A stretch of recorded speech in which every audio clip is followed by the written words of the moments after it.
Excellences, Monsieur le Président de la République, chef de l'État, Madame la Première Dame, Mesdames et Messieurs les membres du corps diplomatique, distingués invités, Mesdames et Messieurs, la Fondation Sylvia Bongo Ondimba pour la famille est très heureuse de vous accueillir ce soir à la représentation de l'œuvre d'Aimé Césaire, La tragédie du roi Christophe.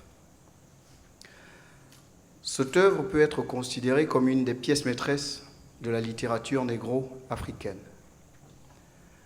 Œuvre politique publiée en 1963, La tragédie du roi Christophe relate le destin tragique d'un homme, mais également celui du peuple haïtien à la conquête de la liberté, mais également l'histoire de cet homme qui tenait coûte que coûte à montrer aux yeux du monde la grandeur de son peuple, mais aussi la grandeur de la race noire. Avant de commencer la représentation de cette pièce, je voudrais inviter M. Diakate, directeur général du théâtre Danielo Sorano, pour son mot de circonstance. Excellences, Monsieur le Président de la République, Messieurs les membres du gouvernement, honorables dignitaires, je crois que notre premier devoir est de remercier Madame Sylvia Ondimba Bongo, Première Dame du Gabon.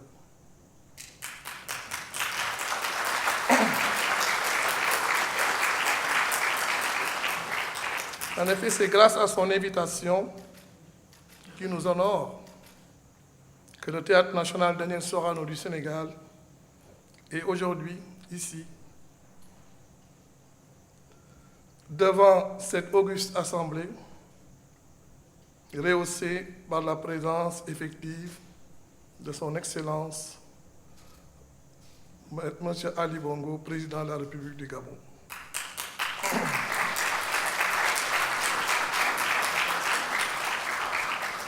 Cette action de Mme Bongo montre son attachement à la culture et, par-delà, son attachement aux relations amicales interafricaines. Le théâtre Sorano, que je co-dirige avec le dramaturge Alioune Badara Bèye, ici présent, va vous présenter La tragédie du roi Christophe d'Aimé Césaire, une des pièces les plus représentatives du théâtre négro-africain et du répertoire mondial tout court.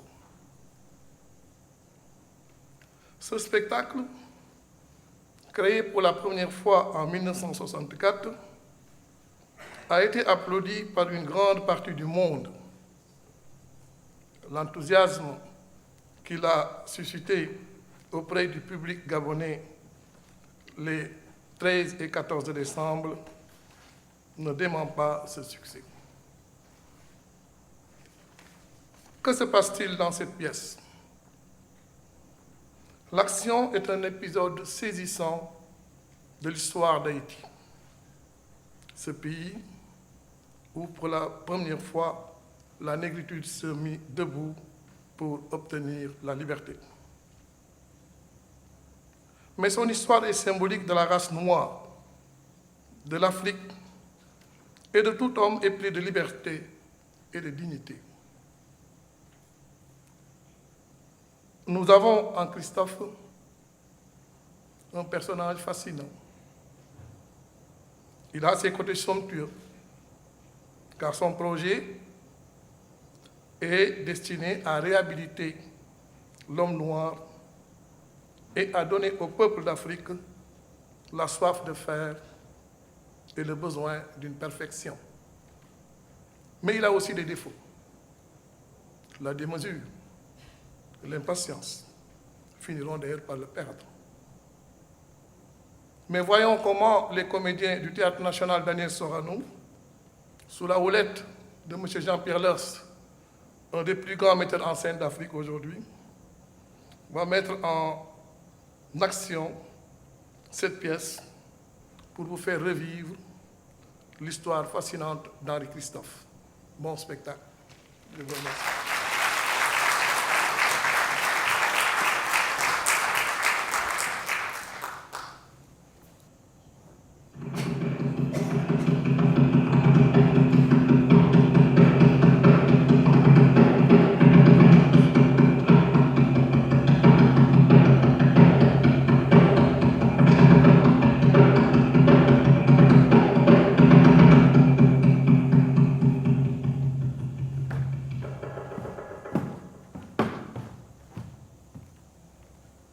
Dans l'île de Haïti, jadis colonie française sous le nom de Saint-Domingue, il y avait au début du XIXe siècle un général noir. Il s'appelait Christophe. Henri Christophe. Henri avec un I. Oh, il n'avait pas commencé par être général, il avait été esclave, plus particulièrement esclave cuisinier. Il faisait partie de ce que l'on appelait à Saint-Domingue les nègres à talent, c'est-à-dire quelque chose comme un ouvrier spécialisé. Cuisinier, dis-je, il le fut à l'auberge de la Couronne. Retenez bien cette enseigne marquée au coin du hasard objectif. À l'auberge de la Couronne, dans la ville du Cap-Haïtien, à l'époque, le Cap français. Contre les Français précisément, il prit une part éminente à la lutte pour la libération de son pays sous la direction de Toussaint Louverture. Une fois l'indépendance conquise, Haïti naît sur les cendres fumantes de Saint-Domingue, une république noire fondée sur les ruines de la plus belle des colonies blanches. Christophe devint tout naturellement un des dignitaires du nouvel État. C'est alors, dans toute sa gloire, le général Christophe, le très craint et très respecté commandant de la province du Nord, un père de la patrie, comme on appelle dans la Caraïbe, ce genre de personnage. Aussi bien à la mort du premier chef de l'État haïtien, Dessalines. Dessalines, le fondateur, tous les yeux se tournèrent-ils spontanément sur Christophe. Christophe l'épigone. Il fut nommé président de la République. Mais j'ai dit que c'était un cuisinier, c'est-à-dire un habile politique. Et en sa qualité de cuisinier, il trouva que le plat manquait un peu d'épices, que la magistrature qu'on lui offrait était de viande par trop creuse. Alors, abandonnant la ville de Port-au-Prince aux mulâtres et à leur chef Pétion, il s'installa dans la province du Nord. Bref, en Haïti coexistèrent désormais, et de manière pas très pacifique, deux États. La République dans le sud, avec Pétion pour président, et dans le nord, un royaume. Vous le voyez, Christophe, Pétion, 2 mètres coq, 2 mètres caloge, comme on dit dans les îles. Oui, Christophe fut roi. Roi comme Louis XIII, Louis XIV, Louis XV et quelques autres. Et comme tout roi, tout vrai roi, je veux dire, tout roi blanc, il créa une cour et s'entoura d'une noblesse. Mais il ne faut pas en dire trop. À tout seigneur, tout honneur. Voici Henri Ier. Henri avec un Y. Pour moi, je me tais. À vous, Haïti.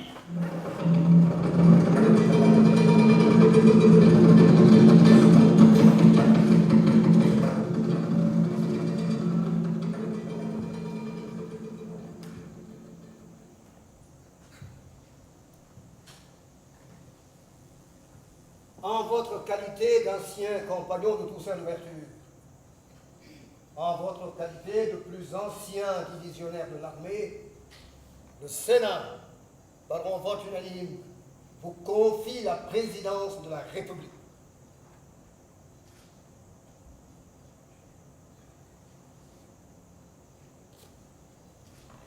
La loi est formelle. La place, en effet, me revient. Mais ce que la loi fondamentale de la République me donne, une loi votée dans des conditions de légalité douteuse, me le reprend. Le Sénat me nomme président de la République parce qu'il y aurait danger à me frotter à rebrousse-poil. Mais la fonction, il la vide de sa substance et mon autorité de toute moelle. Oui, oui, mes maîtres, je le sais, que dans votre constitution, Christophe ne serait rien d'autre qu'un gros bonhomme de bois noir. Un Jacquemart débonnaire occupé à frapper de son épée dérisoire, et pour l'amusement des foules, les heures de votre loi sur l'horloge de son impuissance. Vous rendez mauvaise justice au Sénat. À vouloir scruter de l'effet de votre père, on finit par y découvrir les poils noirs. La magistrature que nous vous offrons garde lustre à importance. C'est la plus haute de la République. Quant aux modifications que le Sénat a cru devoir apporter à la Constitution, je ne nierai pas qu'elles diminuent les pouvoirs du président, mais il ne vous échappera pas non plus que pour un peuple qui vient de subir les salines, le danger le plus redoutable s'appelle ton nom la tyrannie. En vérité, le Sénat eût été impardonnable de ne pas prendre contre la menace toujours suspendue sur nos têtes les mesures de sauvegarde qui s'imposent. Je ne suis pas un mulâtre à tamiser les phrases. Je suis un soldat, un vieux prévôt de salle. Et je vous le dis tout net, le changement apporté à la Constitution par le Sénat constitue une mesure de défiance contre moi, contre ma personne, une mesure à laquelle ma dignité ne me permet pas de souscrire. Tonnerre, un pouvoir sans croûte ni mie, une rognure, une raclure de pouvoir, voilà ce que vous m'offrez, Pétion, au nom de la République. Je regrette de m'être mal fait comprendre. J'ai parlé principe et vous vous obstinez à parler de votre personne. Mais il faut que ça finisse. Est-ce là la réponse que je dois rapporter au Sénat? Ah, comme Pétion serait heureux de me prendre au mot. Et pourquoi dites-vous cela? Parce que Pétion est intelligent, très intelligent, et ne peut s'empêcher de penser que si Christophe refuse le pouvoir, c'est à Pétion qui sera offert. Diable, pourquoi accepterais-je ce que vous dédaignez? Ce que vos dents agacées rejettent comme un nacre sauvageon? Pourquoi ma bouche l'apprécierait-elle comme une pomme douce? Parce que Pétion est intelligent, très intelligent. Lorsque le mulâtre Pétion aura accepté le pouvoir vide qu'en effet vous m'offrez, le miracle se produira. Nos bons amis du Sénat, les mulâtres de Port-au-Prince, s'emploieront merveilleusement à jouer l'effet compatissante et d'un ample douaire à lui remplir la corbeille. Prenez Pétion. Vous verrez, ce sera la Sébille merveilleuse. En sorte que... En sorte que la modification de la Constitution n'est qu'un moyen grossier de m'écarter du pouvoir sous couleur de me le Et confier. vous vous laissez écarter. Foutre tonnerre! Me laisser écarter. Et non, Pétion. Lorsque vous enseignez à un macaque à jeter des pierres, il arrive à l'élève d'en ramasser une et de vous casser la tête. Dites cela de ma part au Sénat, il comprendra. Et le Sénat comprendra qu'il n'a plus en face de lui qu'un général Robert. Et puis cela n'a pas d'importance. Si vous voulez une réponse officielle, une réponse noble, comme les aiment nos Solons et nos Lycurgues de Port-au-Prince, dites-leur que je regrette qu'à la circonstance et par esprit d'animosité contre ma personne, il n'ait pas compris qu'à l'heure actuelle et au milieu de nos traverses, le plus grand besoin de ce pays, de ce peuple qu'il faut protéger, qu'il faut éduquer... C'est la liberté! La liberté sans doute, mais pas la liberté facile! Et c'est donc d'avoir un État. Oui, monsieur le philosophe. Quelque chose grâce à quoi ce peuple de transplantés s'enracine, boutonne, s'épanouisse, lançant à la face du monde les parfums et les fruits de la floraison. Pourquoi ne pas le dire? Quelque chose qui, au besoin, par la force, l'oblige à naître à lui-même. à se dépasser lui-même. Voilà le message, un peu trop long sans doute, que je charge mon officieux ami de transmettre à nos nobles amis de Port-au-Prince. Pour le reste, on me paie le droit.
Dis donc, la belle.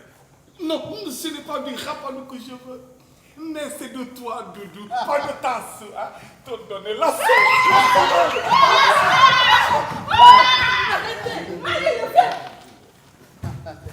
Pour le sang. Par ici, messieurs. Par ici pour la cassa. À cassa. À cassa. À cassa. La cassa. La cassa, ce n'est pas ton acassa. Mais c'est autre chose qui me remue le sang. Autre chose. C'est étonnant quand même. Ce bateau qui depuis 2 mois se présente périodiquement à l'entrée du port et auquel on refuse le droit d'entrer. Innocent. Tu ne sais pas ce que c'est. C'est la baleine qui court, qui vire dans son joli navire. Prenez garde à la baleine, elle va vous manger un doigt.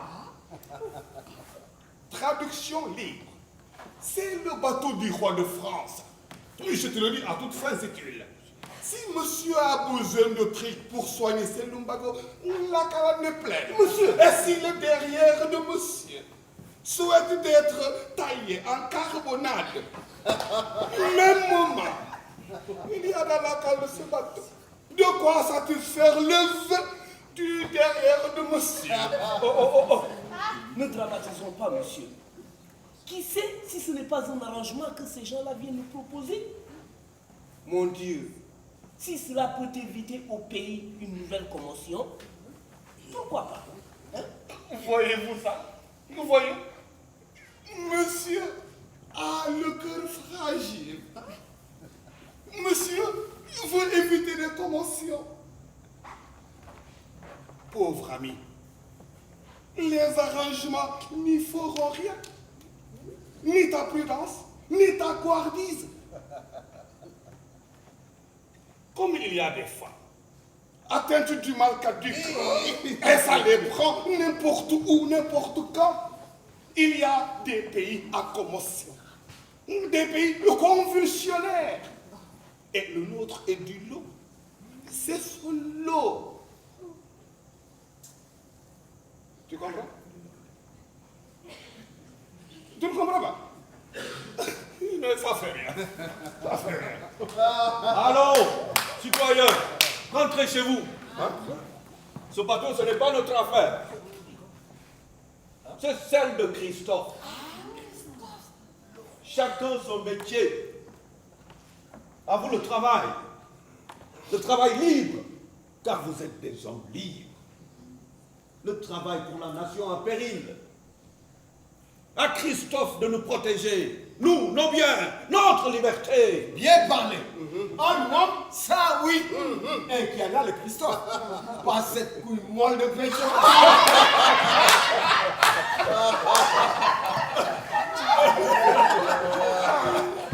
Paraît que pour se faire reconnaître par le roi de France, il offre de verser une indemnité aux anciens colons.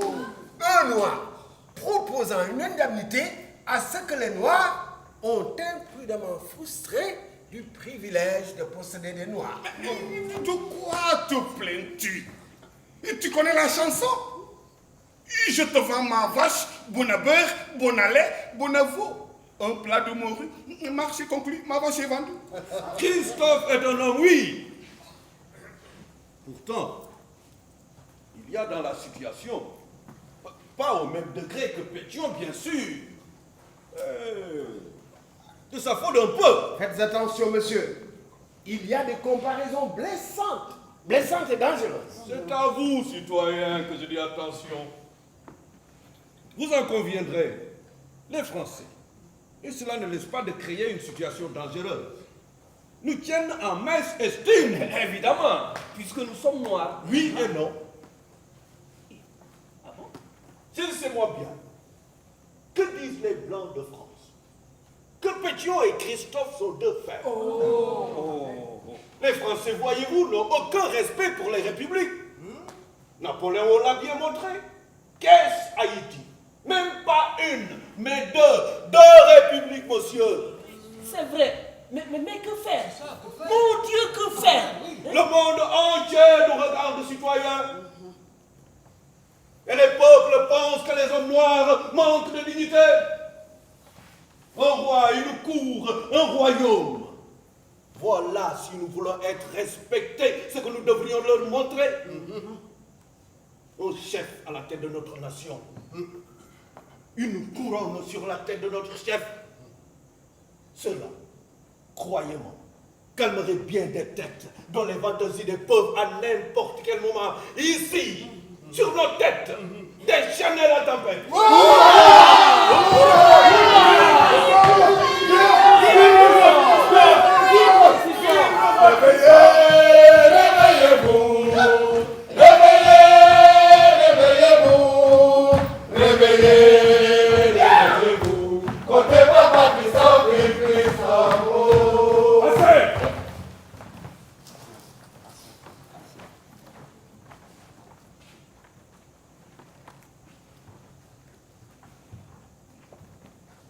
Qu'est-ce que ce peuple qui, pour conscience nationale, n'a qu'un conglomérat de ragots?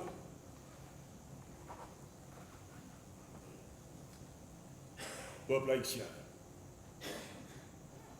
Haïti a moins à craindre des Français que d'elle-même. L'ennemi de ce pays, c'est son indolence, son effronterie, sa haine de la discipline, l'esprit de jouissance et de torpeur. Messieurs,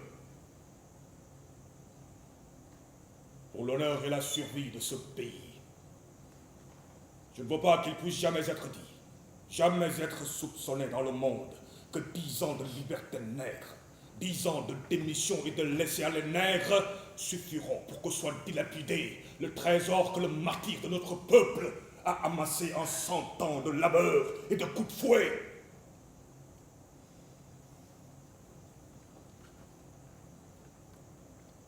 Aussi bien qu'on se le dise dès à présent. Avec moi, vous n'aurez pas le droit d'être fatigué.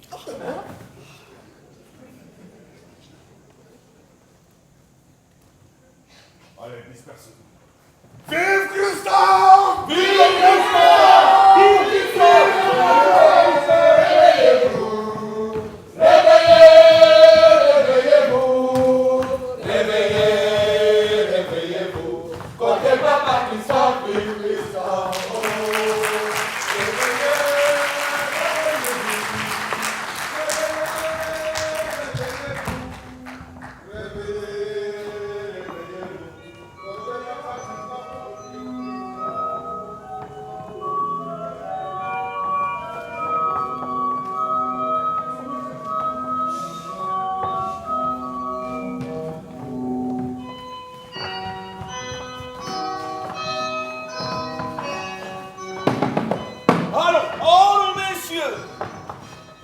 Excusez-moi de vous bousculer, mais le roi peut survenir à n'importe quel moment et il faut commencer la répétition. Une cérémonie importante, capitale, messieurs, sur laquelle les yeux du monde entier sont braqués. Monsieur le duc, monsieur le comte, mon prince, quelle histoire! Ce roi, ce royaume, ce couronnement, on n'arrive pas à y croire. On n'y croit pas, on le sent, c'est harassant. Ce roi noir, un conte bleu, n'est-ce pas? Ce royaume noir, cette cour, parfaite réplique en noir de ce que la vieille Europe a fait de mieux en matière de cour. Mon cher Bastet, je suis un vieux soldat. J'ai commandé sous Toussaint de Saline. Et je vous dirai tout franc que je suis mal fait à cette manière courtisanesque dont vous avez l'air de faire vos délices. Mon cher collègue, Magny, vous, le duc de Plaisance, tenir ce discours. Évidemment, avec nos titres ronflants, duc de la limonade, duc de la marmelade, on te le trouvera bon. Ah, nous avons bonne mine. Vous pensez, les Français s'en tiennent les côtes. Homme de peu de foi. Allons. Le rire des Français ne me gêne pas. Marmelade, pourquoi pas? Pourquoi pas limonade? Hein? Ce sont des noms à vous remplir la bouche. Gastronomique à souhait. Après tout, les Français ont bien le duc de foie et le duc de bouillon. Hein? Est-ce plus ragoûtant? Il y a des précédents, vous voyez. Quant à vous, Magny, parlons sérieusement. Avez-vous remarqué qui l'Europe nous a envoyé quand nous avons sollicité le vide? Le vide prodigieux, générateur et plasmateur. Mais que signifie ce galimatia? Il y en a un qui le comprend d'instinct. C'est Christophe. Christophe, avec ses formidables mains de potier, pétrissant l'argile haïtienne, lui, du moins, si je le sais, s'il sait. Mais mieux, il le sent. La flairant la ligne qui serpente de l'avenir, la forme, quoi. Et c'est quelque chose, croyez-moi, dans un pays comme le nôtre. Au diable vos rêveries d'esthéticien gourmet. Je n'ai cru. Au lieu de se faire oindre d'un peu de graisse de cacao et de se faire ceindre la tête d'une couronne, il se fut ceint les reins de son boutrier, et l'épée et point, nous eussions donné des proverbaux au prince, où il y a tant de belles terres à prendre et de scélérats à comprendre. Je ne suis pas inférieur. Oh non. Pas un traîneur de sabre, pas un ministre galonnais. Mais on a quand même sa petite idée sur la question. Génial, vous m'entendez? J'ai dit génial. Cette idée d'inventer une noblesse. C'est pour le roi une manière de baptiser qui il veut et d'être le parrain de tout le monde. Il est vrai que si